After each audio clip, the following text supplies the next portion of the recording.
বাবু তুমি আমাকে খুবই ভালোবাসো। একটা ছোট্ট বাচ্চা যে কিনা গ্রামার ছাড়া মাত্র 2 থেকে 3 বছর বয়সের মধ্যেই একটা ভাষা সম্পূর্ণ ভালোভাবে শিখে যায়, কিন্তু আমরা ইংরেজি শেখার জন্য আমরা শুধুমাত্র গ্রামার গ্রামার গ্রামার নিয়ে ব্যস্ত।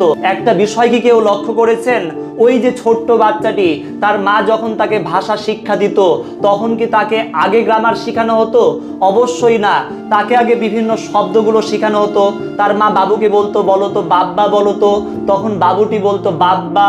এইভাবে সে আস্তে আস্তে সমাজের বিভিন্ন মানুষের সঙ্গে মিশতে থাকে, বিভিন্ন কথা শুনতে থাকে এবং ওই কথাগুলোকে প্র্যাকটিক্যালি বিভিন্ন সেন্টেন্সে প্রয়োগ করতে থাকে। এইভাবে শুনতে শুনতে আর প্র্যাকটিক্যালি প্রয়োগ করতে করতে সে ওই ভাষাটি শিখে গেছে।